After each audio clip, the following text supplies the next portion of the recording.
There's been a lot of talk recently in modern media analysis about the need for diversity of demographics in regards to race, gender, and sexual orientation. And this notion has been heavily discussed in practically all entertainment mediums from movies to TV to video games. Personally, I like seeing more than just one kind of person in a piece of media because I love seeing how different backgrounds and personalities interact in unique and interesting ways. Though there are still plenty of stories that do this completely wrong. With that said, let's talk about one of my favorite underappreciated concepts in one of my favorite anime, Hunter x Hunter. In the final arc of the anime, we're introduced to another member of the Zoldyck household, Alluka, the youngest Zoldyck sibling. Our first exposure to this character is through Alluka's parents, who have locked Alluka up in a literal vault. This is because Alluka possesses another internal personality known as Nanika, which roughly translates to something, giving this personality an extremely alien and threatening nature. Nanika has the power to grant consequenceless wishes if certain conditions are met, but is also a frightening entity that can smash you into a pulpy mess just by asking you a series of questions. And so Alluka has been locked away by the rest of the Zoldycks out of fear that Nanika will accidentally kill them or one of their clients. Because of Alluka's dangerous alter ego, the Zoldyck family has taken to treating Alluka as something subhuman, something that needs to be controlled rather than raised as just another child. And everyone in the Zoldyck family seems to share this sentiment,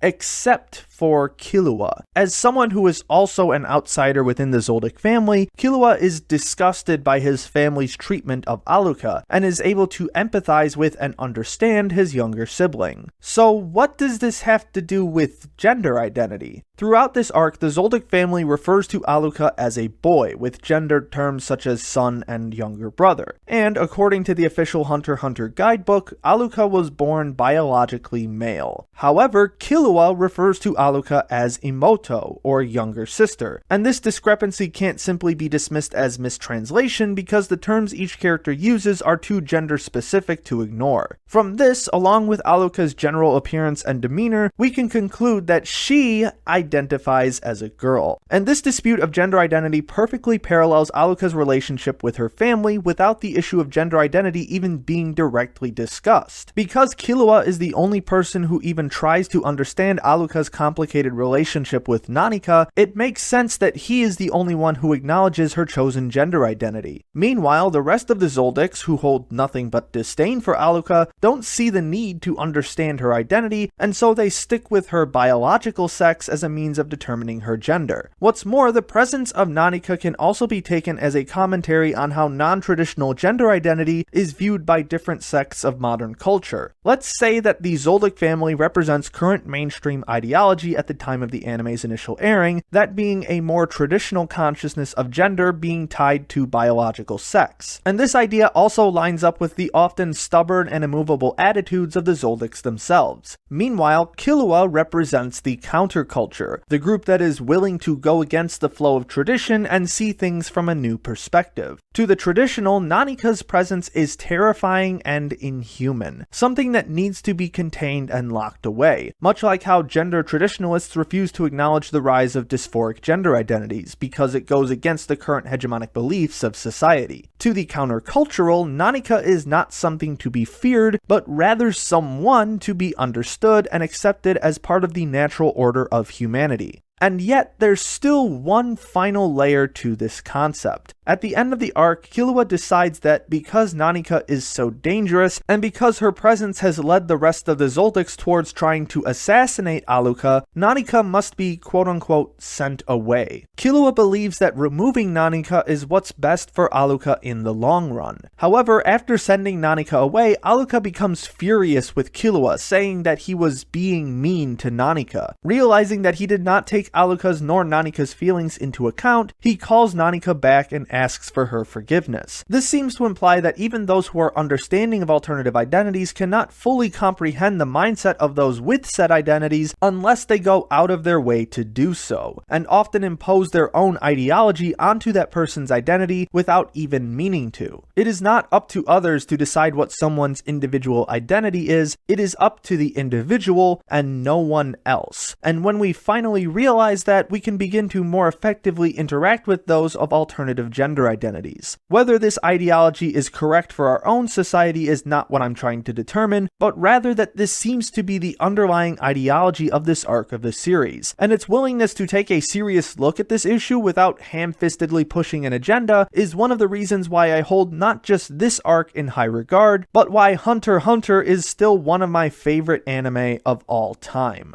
Special thanks to Jan Rogalski, Rourke Tenjoin, and all my other patrons for their generous support. If you'd like your name listed here as well, along with access to other content such as a Discord server and patron-exclusive videos, check out the link in the description below. Thanks for watching, everyone. This has been a bit different from my typical kind of analysis, but I still really enjoyed how it came together. I'm definitely interested in exploring more instances of gender identity in other anime, and I've already got ideas for shows like Gintama and Wandering Sun. If you have any other suggestions on anime with interesting ideas in regards to gender identity, feel free to let me know in the comments below. And if you enjoyed this video and want to see more, be sure to like, subscribe, and ring that little notification bell so you can stay up to date on all my latest content. Share this video around with people you think might be interested. Leave a comment below about what you thought and other topics you'd like me to cover in the future. Visit my vlogging channel for other ideas that don't make it into my main channel videos. Check out my written content over at Digital Fox Media, and don't forget to follow me on Facebook and Twitter. My name is Ember, and I'll see you next time.